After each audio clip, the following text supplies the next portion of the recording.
Parents pas parfaits, et c'est très bien comme ça. Le podcast qui donne la parole aux hommes et aux femmes pour des regards complémentaires sur la parentalité. Pas de jugement, que de la bienveillance. Parce qu'au final, on est tous dans le même bateau. Et on se pose tous les mêmes questions. Parents pas parfaits, le podcast. Devenir grand-parent, c'est aussi une renaissance. Les lignes bougent et ce n'est pas toujours simple de se positionner. La relation entre grands-parents et petits-enfants est souvent à l'origine de souvenirs exceptionnels, mais elle peut provoquer des frictions avec les parents. Différences éducatives, sociales, générationnelles, il faut parfois faire des concessions. Les grands-parents ont eux aussi envie de transmettre, de partager avec leurs petits-enfants. Mais alors, quelle communication adopter pour être présent sans être omniprésent ? Pas toujours simple. La parentalité est moins collective qu'avant, mais elle nécessite d'être accompagnée. C'est une chance de les avoir près de nous. Encore faut-il qu'ils en aient envie. Chic quand ils arrivent et ouf quand ils s'en vont. Nous allons échanger avec 2 parents pour connaître leur point de vue. Bonjour Amandine. Bonjour Romain, alors je m'appelle Amandine, j'ai 39 ans et je suis une maman de 3 enfants. J'ai 2 filles et un garçon, donc Salomé 14 ans, Adèle 12 ans et Victor 7 ans. Et pour nous accompagner sur ce nouveau podcast, avec nous aussi Florent. Bonjour Florent. Bonjour Romain, moi je suis papa, donc jeune papa de 2 enfants, Baptiste 3 ans et Flora 4 ans et demi. Eh ben c'est beau, tout le monde a beaucoup d'enfants. Enfin, tu dis sauf ça moi. parce que t'en as qu'un. On va bien se marrer. Tu es moins inconscient que nous.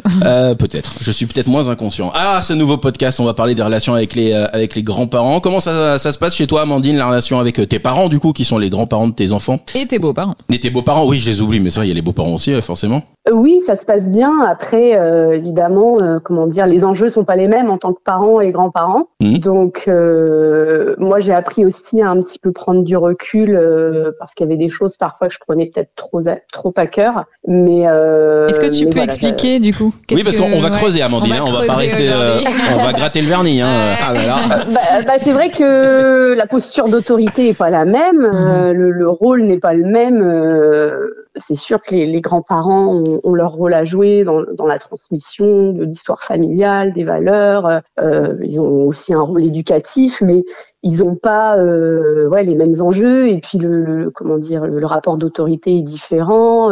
Ils sont beaucoup plus souples, en quelque sorte. Ils n'ont pas aussi tout ce qui est charge mentale et quotidien à gérer. Et du coup, ils sont plus patients, plus libres, moins stressés au quotidien, j'ai envie de dire. Et quand ils voient les enfants, c'est du temps de qualité en général. Et tu les as sentis impliqués aussi lors de ta première grossesse? Tu les as sentis impliqués avant d'avoir ton premier enfant ou pas? Alors mon père, peut-être un peu différent. Bon, moi, mon papa a jamais été très démonstratif en tant que papa. C'était plutôt quelqu'un d'assez pudique sur ses sentiments parce que son histoire familiale fait que on n'a pas montré ses sentiments, même si les gens s'aimaient au sein de sa famille, mais on se le montrait pas. Il y a toujours eu cette forme de pudeur et moi, ça a été aussi un des manques de mon enfance. Et en fait, je trouve qu'en tant que grand-père, moi, j'ai eu une discussion avec lui justement pour oser lui dire moi ce que j'avais eu comme manque, mes ressentis. En tant que grand-père, il est beaucoup plus affectueux qu'il n'a pu l'être en tant que père, par exemple. Donc, je pense qu'il y a une forme de pas de se racheter, mais de compenser, d'avoir compris des choses, d'avoir du recul et peut-être de compenser certaines lacunes qu'il y a pu y avoir. Donc tu penses qu'en tant que grand-parent, du coup, il y a peut-être des choses qu'ils ont fait en tant que parents et qu'ils refont pas en tant que grands-parents, quoi. Ils corrigent un peu le tir. Entre guillemets, qu'ils ont tiré de leur expérience. Ça. Et puis, oui, certainement. Et puis, c'est vrai que, oui, la posture n'est pas la même, donc ça change beaucoup de choses. C'est vrai que moi, je m'imagine pas une grand-mère, la même grand-mère que la mère que je suis, en fait. T'inquiète pas, on va aborder le sujet. On va aborder ça. Et toi, Florent? Écoute, moi je rejoins Amandine sur pas mal de points. Je pense déjà qu'il y a une différence générationnelle importante, c'est-à-dire qu'aujourd'hui, encore une fois, la place du père a évolué et puis effectivement le quotidien n'est pas le même aussi. Moi j'ai des parents qui sont retraités, donc qui n'ont pas la même charge mentale, comme disait Amandine, et qui n'ont pas forcément, encore une fois, le stress quotidien, la pression quotidienne qu'on peut avoir et du matin jusqu'au soir. Et c'est vrai que moi, il y a quelque chose alors il faut prendre du recul, ça c'est très important, même si c'est aussi compliqué de prendre du recul parfois par rapport à la situation, parce que c'est vrai, quand on est enfant, en fait, on s'en rend moins compte forcément et on réagit davantage quand on est parent. Mais du coup, moi, quelque chose qui me dérange aujourd'hui, c'est le fait que effectivement les grands-parents sont beaucoup plus souples moi, je me souviens de mes grands-parents quand j'étais petit. C'est vrai qu'on avait le droit de tout faire. On était choyés, on était heureux. Voilà, il y avait pas de dispute, pas de punition, pas de choses comme ça. Même si ça pouvait arriver. Ça pouvait quand même arriver. Ça pouvait quand même arriver. Mais c'est vrai que moi, ce qui me dérange aujourd'hui, en tout cas, le point négatif que je peux retenir au quotidien, c'est chez nous tout se passe bien. Chez nous, tout va bien. On comprend pas pourquoi chez vous ça se passe comme ça. Et ça, c'est vrai que c'est assez récurrent. Mais encore une fois, il faut le prendre avec du recul et puis se dire que le rôle n'est pas le même. Encore une fois, la culture, ouais. Si je sais pas si je peux le dire comme ça. La culture social-éducative est pas du tout la même. Donc c'est vrai que, en tout cas, moi, pour ma part, je m'investis, je pense, davantage que mon père, même si mon père, lui, pour le coup, était plutôt démonstratif, accueille ses enfants, ses petits-enfants les bras ouverts, voilà, veut faire plein de choses avec ses petits-enfants. Et quel type de grand-père c'est justement aujourd'hui ? Un grand-père très attaché à ses petits-enfants, voilà, il pourrait faire n'importe quoi pour eux, quoi. Et puis c'est vrai que par contre, j'ai une maman en parallèle qui, elle, fait davantage des tâches de mère, c'est-à-dire que changer les couches, préparer à manger, etc. Donc ça, c'est vrai que c'est aussi, encore une fois, je reviens sur la différence générationnelle qu'on peut avoir par rapport à aujourd'hui. Voilà. Oui, parce que tu dis tâche de mère, mais en fait, il n'y a pas de tâche de mère ou de tâche de père. On est d'accord. Tâche de mère ou de tâche de père. On laissera les gens. On a un podcast qui traîne là-dessus. On est libre. Tâche de mère, qu'est-ce que c'est que ça ? Mais disons que mais tous les deux, voilà, accueillent encore une fois les enfants les bras ouverts et ça, c'est le principal. Voilà. Est-ce que Amandine et toi, Florent, est-ce que votre but, je réponds un peu presque à la question d'Amandine, ce qu'elle disait tout à l'heure, est-ce que le but c'est pas mais d'être d'autres grands-parents après que les parents que vous avez eus? Je sais pas si c'est clair. Si, totalement. Ouais, c'est exactement ça. Le but, c'est de pas faire la même chose, ou en tout cas de voir ce qu'ils font et ce qu'on n'aimerait pas faire nous. Ouais, c'est un peu le but de l'histoire finalement. Ouais, essayer de corriger. Essayer de corriger à chaque fois. C'est une amélioration continue, quoi, en fait. On essaye de faire encore mieux que nos parents l'ont fait pour nous. Et même si on s'en est pas trop mal sorti jusque-là, c'est vrai que c'est une aventure pour chacun d'être père et mère, en fait. Et... C'est un vrai boulot, hein. Ouais, c'est un vrai boulot. On souhaite le meilleur pour nos enfants. Amandine, est-ce que tu veux rebondir là-dessus ? Ouais, moi j'aurais pas la prétention d'être meilleure grand-mère que mes parents sont grands-parents. Je pense qu'on a des rôles complémentaires et puis moi quand je serai grand-mère, forcément que je serai plus souple aussi sur certaines règles que j'impose à mes parents. J'ai pas vocation à avoir mon rôle de mère quand je serai grand-mère. Je pense que ce qui est important en fait, c'est de pas donner tort à ses enfants devant ses petits-enfants. En fait, pour moi, je pense que même si on n'est pas forcément pas d'accord avec certaines règles ou certaines choses, faut quand même valoriser les enfants dans leur statut de parents, je pense. Et il faut essayer, donc si jamais on a des discussions ou des points de désaccord, essayer d'en parler en dehors des enfants. Parce que ça a pu arriver certaines fois d'être un peu contredite devant mes enfants et je trouve qu'on perd en crédibilité et puis voilà, c'est pas, les enfants peuvent en jouer, ensuite ils voient qu'il y a une faille, ils voient qu'il y a quelque chose, un point de discorde et voilà, donc l'important pour moi c'est de faire front commun et puis éventuellement de parler de réajuster et de régler les petites choses sur lesquelles on est intransigeant et des choses sur lesquelles on va être un peu plus souple, mais pas devant les enfants. Généralement, quand nos enfants vont chez leurs grands-parents, c'est un peu la fête du slip. On est d'accord? Oui. Voilà. C'est open bar. Si tu veux manger un gâteau, tu manges un gâteau. Tu veux, la télé, voilà. C'est pas les mêmes règles. Justement. Et c'est là l'objet de ma question. C'est, est-ce que du coup, lorsque vos enfants reviennent chez vous, Florent et Amandine, est-ce qu'il faut un peu recadrer les choses? Est-ce qu'il faut un petit peu resserrer la vis? Ou alors, est-ce que les règles qui ont été appliquées à la maison s'appliquent aussi chez les grands-parents? Est-ce que les grands-parents les respectent aussi, ces règles? Parce que c'est un peu ça. Amandine? Non, moi je sais que je tolère plus de choses quand ils sont chez mes parents et en fait spontanément, naturellement, ils savent qu'il y a des choses qu'ils font peut-être chez mes parents qu'ils vont pas faire à la maison. Et maintenant, du coup, quand ils reviennent, ils ont du recul. Ouais, non, j'ai pas trop de mal. Non, ça va. Et toi, Florent? Ah si, moi tout se passe bien. Ils reviennent, ils sont très. Non, c'est un bins monstre quand ils reviennent. Il faut tout reprendre. Non, mais moi je me souviens. Alors je sais pas si ça se transmet génétiquement, j'en sais rien. Mais moi je me souvenais de ça. C'est-à-dire que moi je passais quand j'étais petit, j'ai eu la chance de pouvoir passer un mois chez mes grands-parents. Je partais totalement. Donc c'est vrai que j'avais encore une fois cette liberté, cette fête du slip pour reprendre tes mots. Oui, voilà, c'est vrai que j'ai pris cette de faire ce que je cette voulais, expression. de manger en famille, de manger ce que je voulais, de faire ce que je voulais, de partir avec mes cousins, faire ce que je voulais. Et c'est vrai que quand je revenais chez mon père, qui pourtant était très souple, et ma mère, il y avait tout de même à un moment donné une petite alerte. Attention Flo, là, retour à la maison. On fait pas ça ici. Hein. Voilà, on fait pas ça ici. Et par contre, je sens que Baptiste et Flora, quand ils reviennent déjà, il faut quand même les recadrer et leur dire, là, vous êtes chez papa-maman, vous êtes plus chez papy-mamie. C'est pas pareil. C'est pas pareil, ouais. C'est pas pareil. Ouais, j'avoue. Et la communication. Alors la communication entre les parents et les grands-parents, parce que bon, c'est génial, les enfants passent des super moments généralement. Ça nous fait des vacances. Ça fait des vacances aux parents. C'est un peu pour ça qu'on les laisse aussi. Et les grands-parents sont ravis quand même Évidemment. la plupart du temps d'avoir leurs petits-enfants, même s'ils sont contents de les redonner. Mais déjà, ça peut arriver qu'il y ait des enfants qui n'aient pas forcément des super relations avec les grands-parents. Hein, ça peut arriver aussi, certaines fois. C'est vrai. Et puis J'ai 3 ans, papy, tu m'embêtes.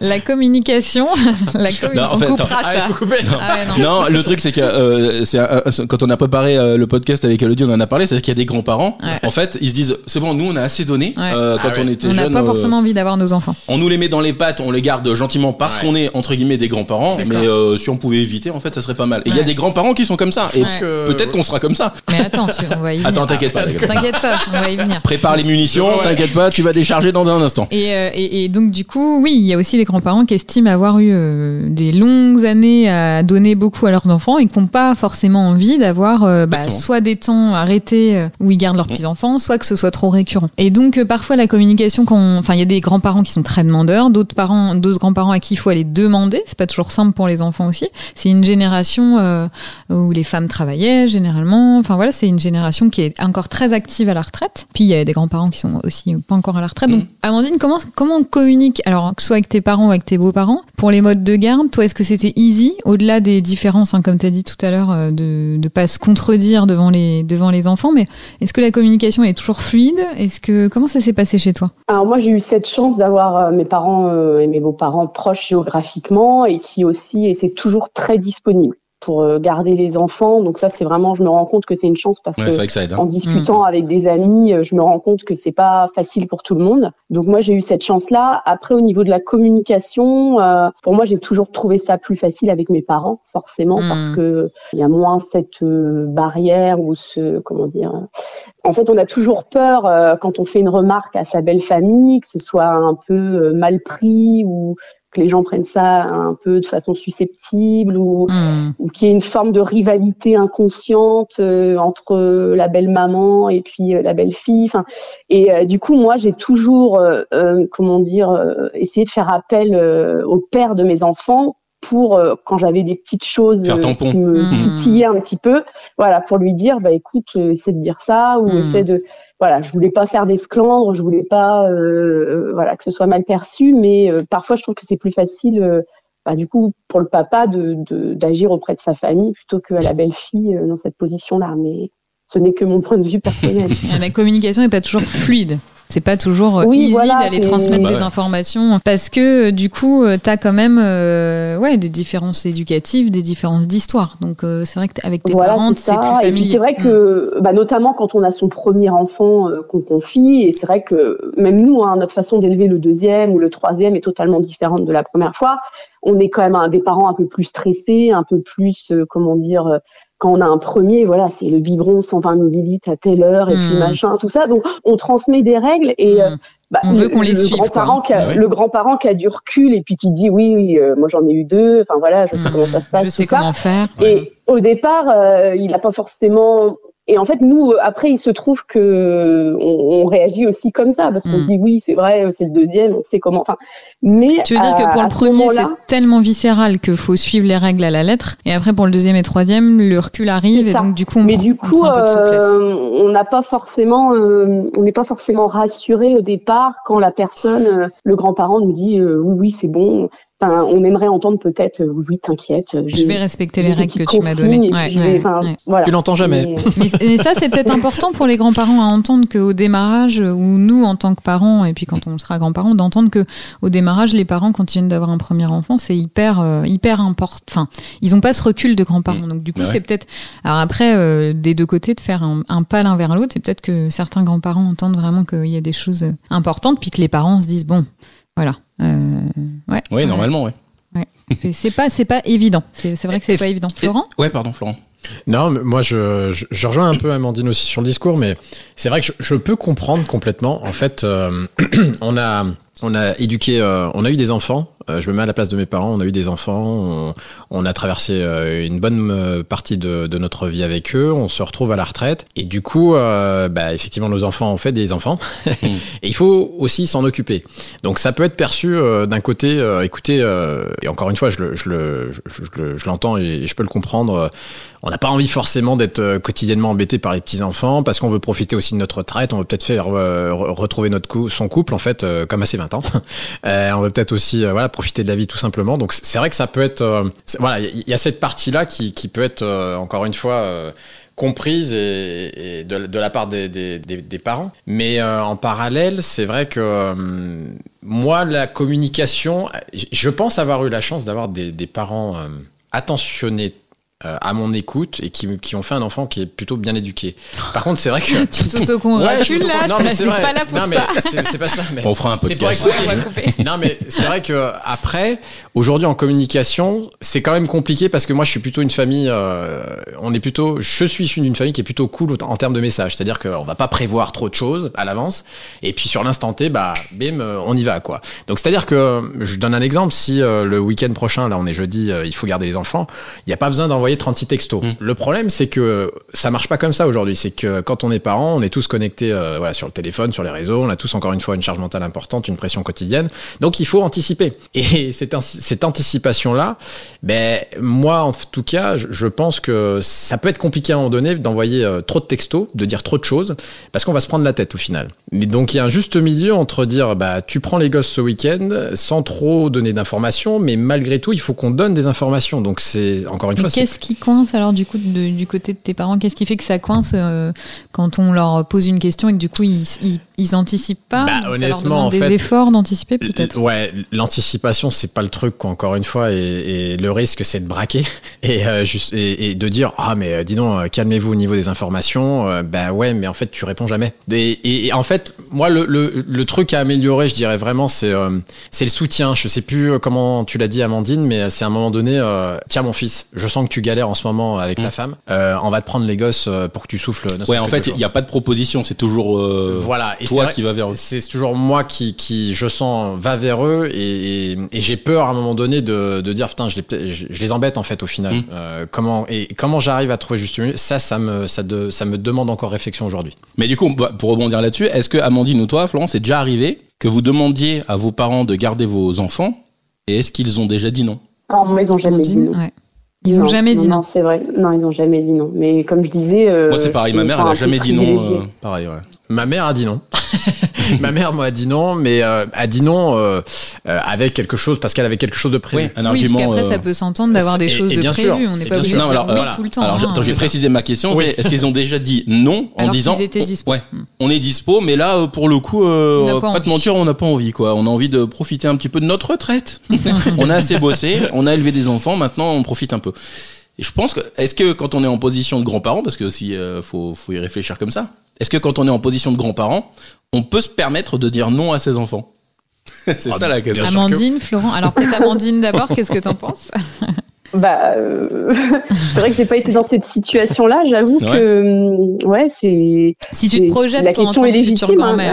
La question est légitime. Et puis c'est vrai que moi, en tant que grand-mère, j'aspirais aussi à avoir des moments. Pour souffler. Des moments pour moi. Justement, c'est la question, Amandine. Est-ce que toi, quand tu seras grand-mère, est-ce que si un de tes 3 enfants te demande de garder ses enfants, donc du coup des petits-enfants, est-ce que tu vas oser dire non? En plus, potentiellement, tu peux en avoir 8 ou 9. Oui, en plus, ouais. Alors, toi, t'as 3 enfants. Alors, imagine, ça va faire une... Sacré ce malin. Je suis pas dans la situation, mais je m'aperçois que moi, j'ai une ex-collègue qui est enseignante comme moi, parce que moi, je suis professeure des écoles. Et en fait, elle est retraitée et tous les mercredis, toutes les vacances scolaires, elle a ses petits-enfants. Et c'est vrai que moi, je me disais, mais est-ce que à sa place, donc du coup, comment dire, et même quand elle n'était pas encore à la retraite, donc elle était en vacances scolaires, mais elle continuait de travailler et elle avait ses petits-enfants tous les mercredis et toutes les vacances scolaires. Et moi, je me suis dit, peut-être que j'aimerais bien définir certaines règles et peut-être avoir une semaine mes petits-enfants, mais une semaine où je serais Après, je sais pas si je serais retraitée quand je serais grand-mère ou encore dans la vie active. À mon avis, il y a plus de chances que je sois encore dans la vie active vu l'âge de départ à la retraite. Ah bah 76 ans, là, on va encore bosser. 80. Mais c'est vrai que la question se pose, c'est légitime et voilà. Et après, je peux pas savoir parce que c'est vrai qu'on dit toujours quand je serai parent, je ferai ci, je ferai ça. Et puis finalement, c'est toujours différent de la réalité. Donc moi, je peux très bien dire aujourd'hui, quand je serai grand-mère, je serai comme ça. C'est peut-être un peu, c'est un beau parallèle. C'est peut-être un peu avant d'avoir des enfants, on dit mais moi, quand je serai parent, je ferai ça. Ouais, puis au final, en fait, quand je serai grand-mère, c'est peut-être la même chose. J'ai pas envie de me faire chier. Mais après, est-ce qu'on met pas justement nos parents en difficulté en leur demandant de garder les petits enfants et qui se disent j'ai pas le droit de refuser. Ouais, j'ai pas le droit de refuser. Ça va être mal vu. Ou du coup, mes enfants se disent, en fait, je peux pas compter sur mes propres parents pour garder et souffler un peu, quoi. Mais sauf que aujourd'hui, la parentalité elle est vachement plus individuelle entre guillemets qu'avant. Les gens, ils sont assez seuls, donc c'est vrai que je pense qu'il y a des grands-parents qui perçoivent aussi que leurs enfants, ils ont besoin d'un coup de main et que si c'est pas eux qui le donnent, peut-être qu'ils vont être en difficulté. Je pense qu'il y a un juste milieu après. Non, mais c'est sûr. Il peut y avoir des fois où dire vraiment là je suis trop fatiguée, c'est pas possible. Pour autant déterminer. Alors moi je pense que l'anticipation, pour rebondir sur Florent, ça permet quand même de cadrer les choses. Ça peut être pas mal. Après il y a des fois des choses qui se font au dernier moment et ça on peut pas. Mais après Florent, je pensais tu dis envoyer des textos tout ça. Appelez-vous peut-être, c'est peut-être plus envoyer des SMS, non? Alors on a créé un groupe WhatsApp pour tout te dire, parce que pour faciliter en fait la communication entre parents et grands-parents, parce que si moi j'avais tendance à appeler trop souvent mon père parce que voilà on est très proches et puis par simplicité, mais comme je suis proche aussi de ma mère, mais et c'est vrai que du coup ma maman parfois n'avait pas les informations comme moi je peux dans ma vie courante ne pas transmettre certaines informations à ma femme, ça peut arriver, et me faire disputer derrière. Donc du coup on communique par ce réseau social et puis de manière plus simple. Mais c'est vrai qu'on s'appelle aussi. Ouais, d'accord. Ok. J'ai répondu à ta question. Absolument, pile dedans. Moi, j'avais quelque chose qui m'a traversé l'esprit là. J'étais en train de vous écouter avec attention. Mais est-ce que déjà, Amandine ou Florent, vous avez laissé vos enfants à vos parents et du coup, il s'est passé quelque chose d'un point de vue éducation, d'un point de vue, je sais pas, sécurité, enfin peu importe le sujet. Et du coup, vous avez dit, déjà aborder le sujet, déjà c'est compliqué, mais faire comprendre à vos parents que ou à vos beaux-parents. Ça, je dis toujours ou à vos beaux-parents généralement. Que vous allez mettre c'est pas de la distance, mais que vous alliez un petit peu aérer les vacances chez papy et mamie pour X ou Y raison. Et c'est compliqué, hein. Non, j'essaie de me remémorer comme ça, mais pas de souvenirs notables. Parce que juste pour mettre dans le contexte, c'est vrai que nos parents sont d'une autre génération, ont pas été éduqués comme ils nous ont éduqués, et ils ont des façons de voir l'éducation, des façons de voir en général qui peuvent être différentes, et du coup qui peuvent un peu nous froisser, surtout quand il se passe des choses un peu je sais pas, par exemple le mettre au coin, mettre dans sa chambre fermée, ça peut peut-être traumatiser aussi nos enfants, donc voilà. Donc si c'est pas arrivé, tant mieux. Florent non plus? Non, j'ai pas d'exemple comme ça. Parfait. On a des super grands-parents. Ouais, grands-parents parfaits. Moi j'ai un exemple en tête, mais je vais pas l'avancer, mais j'ai un exemple en tête. Après moi, juste avant que tu répondes Florent, pour rebondir, je pense que ça arrive souvent, pour avoir parlé à beaucoup de jeunes parents, qu'en effet, pour le premier enfant, il y a des règles qui soient données ou des choses, et que moi je me rappelle d'une grand-mère qui m'a dit, moi mes enfants me donnaient des listes de choses à faire, et une fois qu'ils étaient partis, je déchirais tous les papiers, puis je faisais bien comme je voulais. Et donc je pense que cette génération-là, pour faire des généralités, ils vont m'écouter et monter au plafond, mais il n'y a pas encore, en tout cas ils n'ont pas eu en transmission un automatisme de je m'excuse, j'aurais peut-être dû faire comme ça, ou de réflexivité. C'est pas simple pour eux forcément de se remettre en question et d'aller remettre en question aussi leur éducation quand ils étaient eux-mêmes parents, parce qu'on leur a pas transmis ces choses-là. Alors que nous on va plus facilement quand même s'excuser auprès de nos enfants quand vraiment on estime qu'on n'a pas une attitude adaptée, et du coup dans les relations avec les enfants il peut y avoir ces choses-là aussi où ils pensent bien faire. La plupart du temps, c'est vrai. Et c'est difficile pour eux de recevoir des règles. Ouais, ils voient peut-être même ça comme des règles, des choses assez rigides de la manière dont, par exemple, une jeune mère ou un jeune père avec un bébé de 6 mois voudrait que ce soit fait. Après, ils peuvent les entendre, mais pas les suivre. Oui, voilà. Mais je veux dire, là, c'est tout l'art de la communication et d'essayer d'échanger. Mais vu que c'est quelque chose d'assez, ça viscéral, généralement, chez les jeunes parents, ça peut créer des crispations, très clairement. Non, c'est vrai. Moi, je vois avec ma mère, qui garde Noé, mon fils de 2 ans et demi. Le terrible tout. Qui le garde tous les mercredis. Je sais que c'est une attente qu'elle a. Pour le coup, c'est vrai que c'est un truc. Alors le jeudi, par contre, elle dort. Hein. Mais Elle récupère. elle récupère. Mais non, je lui demande souvent le jeudi, je l'appelle, je dis ça va, ça a été avec Noé. Elle est très contente. C'est des journées de dingue parce que vraiment, elle le prend le matin et on va le récupérer le soir. Donc elle le fait toute la journée avec lui. Des fois, je me dis s'il y en avait un deuxième, ma parole, ça serait chaud. Hein. Peut-être te dire je pars en vacances. Mais là aussi, c'est une question qui se pose. C'est garder une journée, c'est bien. Mais est-ce que garder 2 jours, 3 jours, une semaine, c'est quand même épuisant? Mine de rien. C'est des vraies parenthèses. Après, ça dépend de l'âge des grands-parents, ouais, aussi, ça dépend de l'âge des enfants, ça dépend de plein de choses. Je voulais que Florent rebondisse sur la question qu'on avait posée précédemment. Non, t'en prie, exprime-toi. Non, mais vas-y, là, non, c'est toi l'invité. C'était quoi la question? Pas répéter la question. Est-ce que tu as souvenir d'une fois où à tes parents ou à tes beaux-parents, t'as confié tes enfants et où il y a quelque chose qui s'est passé ça peut être tout, différemment d'où tu l'aurais voulu hein, non, moi, j'ai un exemple qui me revient à l'esprit, mais c'est encore une fois compliqué, c'est quand ils sont malades. En fait, c'est vrai que quand ils sont malades, moi je prends l'exemple du Doliprane, et c'est vrai que j'ai le souvenir de Flora qui avait, voilà, je sais plus, une rhino, enfin quelque chose quoi, au niveau de la gorge, et puis donc on devait lui administrer du Doliprane 3 fois par jour. Et c'est vrai que, encore une fois, pour rejoindre ce que disait Elodie, malheureusement, on réinvente pas la sauce. C'est-à-dire que c'est compliqué de dire à des gens qui ont élevé, encore une fois, des enfants pendant 30 ans, de leur dire, attends, tiens, il faut faire ça, mais attends, moi je l'ai déjà fait avant toi, qu'est-ce que tu me parles? J'ai déjà été parent, donc je sais faire. Je sais faire.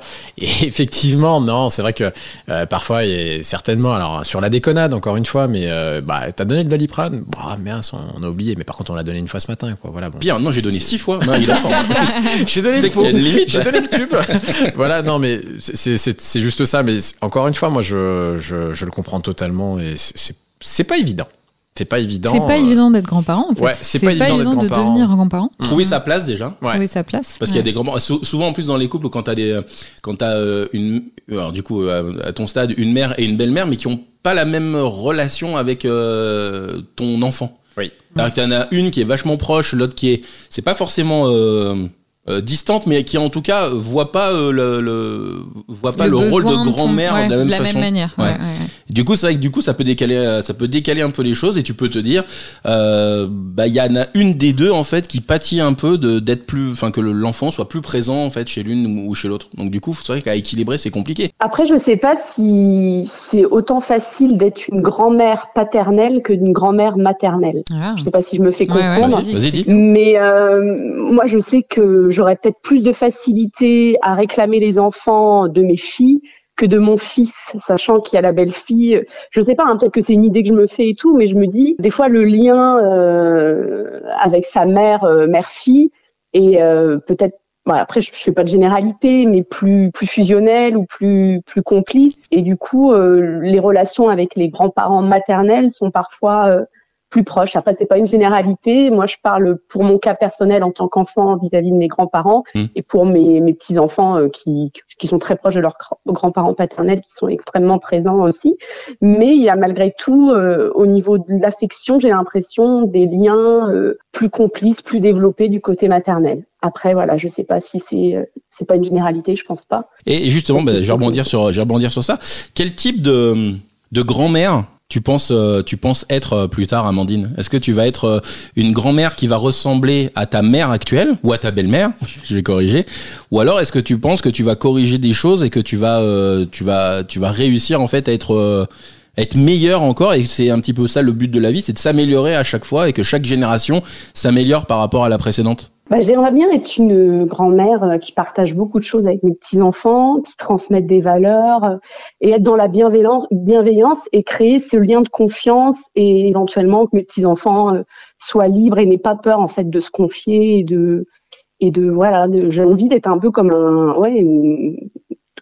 transmettre des valeurs, partager des choses et en même temps j'ai envie d'essayer de toujours essayer de me mettre à la place de mes enfants en me disant qu'est-ce qu'il peut ressentir ou qu'est-ce qu'il peut parce que je trouve que en fait la clé c'est déjà de faire preuve de diplomatie mais que chacun essaie de se mettre à la place de l'autre. Donc c'est que en tant que parent on essaie de se mettre à la place du grand-parent en disant mais voilà, est-ce que je peux pas essayer de le comprendre ou trouver des circonstances atténuantes, et inversement, en tant que grand-parent, d'essayer de se dire, mais est-ce que je peux essayer de me mettre à la place de mon enfant, ce qu'il peut ressentir, et voilà. Et je pense que l'important, c'est d'essayer de toujours adopter le point de vue de l'autre, parfois, pour essayer de dédramatiser des choses et de comprendre certaines choses. Si les deux le font, ça peut justement faire des relations... Améliorer la communication. Voilà, c'est ça. Ouais. C'est pour ça que le podcast est pratique, c'est qu'on te ressortira cet extrait, puis tu pourras le réécouter plus tard quand tu seras grand-mère en disant alors j'avais dit ça, c'est vrai. Tu te rappelles ta gentille belle fille qui te demande de respecter telle et telle chose et que tu dis qu'elle t'embête. Et toi Florent, du coup, tu seras quel type de grand-père ? Tu seras un super papy. Je serai un super papy gâteau. Papy gâteau. Je le conçois comme ça, quoi. Dès que j'ai des petits enfants, je serai fou. Mais l'idée du coup, c'est d'améliorer un petit peu, d'être un meilleur. Ah, j'ai rien contre ton papa. Non, c'est pas. Mais d'un point de vue générationnel et sociétal, est-ce que c'est le but d'être mieux que lui, essayer de s'améliorer, de se tirer vers l'eau ? Oui, je serais mieux que lui. non, mais mon père était déjà très bien, mais je serais mieux que lui. Faut pas qu'ils écoutent le podcast. Mais si, ils vont rigoler. Non, mais moi, je suis très clairement, je suis le papa que je suis, c'est grâce à mes parents, mais c'est aussi grâce à mes grands-parents. J'ai eu la chance d'avoir alors moi j'avais un pépé, une mémé, et une mamie et un papy. J'ai pas connu mon papy qui est mort très très très jeune en fait, juste après sa retraite malheureusement. Mais j'ai eu la chance d'avoir des souvenirs avec eux que je veux transmettre aujourd'hui à mes enfants. Ouais. J'aimerais vraiment qu'ils connaissent ce que j'ai vécu. C'était des petites choses, mais aller ramasser des champignons avec son grand-père dans la forêt, voir un renard, aller à la pêche, faire des choses en fait que je faisais pas forcément avec mes parents. Et du coup, c'est très important. Et pour ça, encore une fois, je les en remercie parce que mes grands-parents sont dans mon cœur au quotidien, quoi. Ouais, à chaque fois tu penses.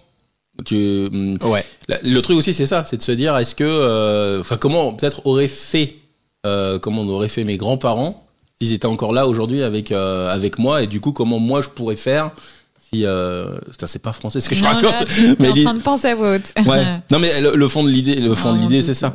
Ouais, je pense à Florent est ému. C'est vrai que les grands-parents sont dans notre cœur au quotidien quand on a créé des bonnes relations avec eux. Et en fait, plus on crée des liens avec eux forts quand on est tout petit, c'est vrai, hein, ça. Plus ils sont importants pour nous dans notre vie d'adulte, et ils contribuent aussi à la construction des... Je prends un petit morceau de papier pour t'essuyer ces petites larmes. Amandine Florent est très émue. Mais oui, c'est vrai. Ouais, Amandine l'est aussi. Non, parce qu'on a tous ancré des... Alors, et je pense aussi que l'humain... C'est notre petite Madeleine de Proust, les grands-parents. Ouais, c'est ça. Et que l'humain est fait de telle sorte que je pense qu'on gomme aussi, parce qu'évidemment avec nos grands-parents il y a des trucs qui se sont pas forcément super bien passés. Moi je sais que mon grand-père il voulait être professeur des écoles. Finalement il a travaillé dans la poste, donc rien à voir. Mais le truc c'est que moi je sais quand je faisais des carnets de vacances, tu sais les passeports là, les trucs d'école, les vacances c'était ça quoi. Tous les matins, pendant 2 ou 3 heures, en fait, fallait faire des devoirs. Là, il répercute. Mais c'est un mauvais souvenir. Également pour moi. Mais à côté de ça, tout le mois de juillet, je partais avec eux, et le mois d'août, en fait, ma mère nous rejoignait, et mes grands-parents partaient, et du coup, nous, on enquillait. Donc, je faisais 2 mois pleins. Et j'ai fait des trucs mortels quoi. Ce que disait Florent est exact, c'est-à-dire que t'as souvent des très bons souvenirs, des souvenirs très intenses avec les grands-parents. Tu gommes souvent en fait les trucs qui t'ont saoulé sur parce que c'est pas des temps quotidiens, c'est des temps qui sont plutôt occasionnels, mais du coup tu fais des super trucs que tu fais pas habituellement, et puis comme vous dites dans une relation où il y a plus de souplesse, plus de recul, donc peut-être une relation qui est complètement différente. Et puis même après c'est tes grands-parents, et puis c'est pour ça aussi je pense que nos grands-parents actuels peut-être ont ça aussi en tête, se disent faut qu'on en profite un maximum de nos petits enfants déjà parce qu'ils grandissent, et qu'à un moment donné ils vont voler de leurs propres ailes, et que on sera pas forcément toujours là quoi. Ouais. C'est ça. Et puis message aux grands-parents, plus vous créez des relations tôt avec vos petits enfants, plus à l'âge adulte ça vous reviendra en boomerang, parce que c'est hyper riche après. Des jeunes adultes qui ont des super relations avec leurs grands-parents, ils continuent d'aller les voir, ils les aident, enfin c'est un cercle vertueux. Puis après comme ça vous pourrez leur demander de garde-moi maintenant. C'est à toi de me changer les couches. C'est important que les liens se fassent tôt, jeunes, enfants, et parce que c'est vrai qu'à l'âge adulte, après, il peut y avoir cette distance qui s'installe si on n'a pas eu justement cet ancrage au sein de la famille avec les grands-parents. Ça peut- Ouais, c'est du temps perdu, C'est du quoi. temps perdu, ça se rattrape pas, ou alors différemment, mais ça se rattrape difficilement. Surtout si géographiquement parlant, on n'est pas loin. C'est vrai que ça, pour le coup, En plus. c'est un peu bête, quoi, de se brouiller, ou en tout cas de pas profiter des moments qui, ouais, quand ils sont passés, quoi. Un vrai Sinon, grand après, merci ils aux pourront pas grands-parents. avoir de visite en EHPAD. Oui, c'est ça, il disait Romain, bah écoute, c'est... Mais là, on va les ça prendre peut à la être la maison. carotte. Écoutez, prenez les On va les enfants, sinon accueillir. ils viendront pas pouvoir les pas. L'horreur. Merci en tout cas Amandine et Florent, Merci c'était beaucoup c'était à vous bien deux. cool. Avec plaisir, vous m'avez niqué ma journée. Merci à vous. Mais allez-y, c'était très bien. Non, C'était enrichissant. C'était Ouais, enrichissant. c'est c'était enrichissant. sympa. Les podcasts, ça fait toujours bizarrement renaître des émotions parce qu'en fait, on vient parler de ouvrir son cœur un petit peu Ouais, et parler c'est de ça. soi. Et donc, du coup, ouais, ça peut faire remonter certaines émotions. Amandine, t'as des sujets, toi par exemple, est-ce que t'as des sujets que t'aimerais qu'ils soient abordés par exemple dans ce podcast, et est-ce qu'il y a des parce que Des thématiques. des thématiques, ouais, qui seraient intéressantes par exemple. Les conflits entre frères et sœurs. Intéressant. On prend note, hein. Je te cache pas. Ouais, c'est bien. Oui, il y a pas mal de choses aussi, même par rapport au fait d'élever ses enfants après quand on est séparés. Oui, le passage à l'adolescence. Comment gérer aussi les phénomènes de société, les réseaux sociaux. Enfin, il y a pas mal de choses, oui. Bah écoute, tout ça on prend note. Il y en a déjà qui ont été réalisés sur ces thèmes-là, mais il y a des idées à prendre. Mais merci Amandine. Et toi Florent, t'as des sujets que tu aimerais qu'on aborde un petit peu? Moi j'en ai un. Oula. Attends, aussi, il prend de l'élan. Amandine citait les conflits entre frères et sœurs. Moi je dirais les conflits entre papa et maman. Enfin entre couples. Ah oui, liés aux enfants. Liés On aux a enfants. fait les différences éducatives, mais ça peut être un autre Vraiment, le conflit dans le couple, ça peut être. J'insiste. 80% de ma vie aujourd'hui est conflictuelle avec ma femme. Non mais la question, liés aux enfants. attends, je précise. La question c'est de se dire, est-ce que c'est parce que nous on a fait les différences éducatives. Oui. Donc c'est de savoir, est-ce que c'est sur l'éducation des enfants où Ouais. tu peux avoir des divergences, ce qui est tout à fait normal, Oui. par rapport à ton passé ou comment toi t'as été élevé. Oui. Ou alors est-ce que c'est sur des choses du quotidien. Mais là on dévie un peu de la parentalité et du sujet des parents. Mais ça peut avoir aussi un impact sur les enfants. Après, on pourrait faire la thématique prendre du temps pour soi pour limiter les conflits de couple aussi. Parce que Non, quand mais t'es c'est avec ça. des enfants, C'est ça. en Donc fait. c'est mine de plus rien, ça dont t'as il pas parlait. de C'est temps plus pour ça, toi ouais. et du coup, tu te perds à Au force de quotidien, tâches ouais. quotidiennes, de Ouais. parler du linge, de la On n'a machine. pas le temps de Tu la sens la charge mentale? Après, t'abuses un peu, 80% de ma vie. Ah bah non, mais ce que je voulais dire, c'est pas 80% de ma vie, c'est 80% des conflits sont liés aux enfants. Ah oui, d'accord. Si c'est pas 90. Ouais, mais tu vois, c'est pour ça qu'il faudrait qu'on réfléchisse à une thématique qui peut allier le fait d'avoir du temps pour soi, peut diminuer les accrochages de la vie quotidienne des parents. C'est pour ça que les auditeurs qui vont écouter ce podcast, faut pas hésiter à nous envoyer des idées de thématiques aussi qu'on pourrait aborder. Ouais, Voilà. absolument. contact@parentspaparfaits.fr. Merci Amandine. Merci Romain, merci Pour ce- Elodie, merci Florent. Et évidemment, tu pourras retrouver ton intervention et ce podcast sur parentspaparfaits.fr et tous les autres podcasts qui seront dispo et en ligne et sur les réseaux sociaux de Parents Pas Parfaits, Instagram et Facebook. Merci à vous. Bonne journée. À très bientôt, Au revoir. Amandine. Belle journée. Salut. Au revoir. Merci d'avoir écouté ce nouveau podcast de Parents Pas Parfaits. On espère que vous avez passé un bon moment. N'hésitez pas à réagir sur les réseaux sociaux et si vous souhaitez participer à ce podcast ou aborder des thématiques en particulier, Vous pouvez nous contacter par email à contact@parentspaparfaits.fr. à bientôt dans Parents Pas Parfaits, le podcast qui donne la parole aux hommes et aux femmes sur la parentalité.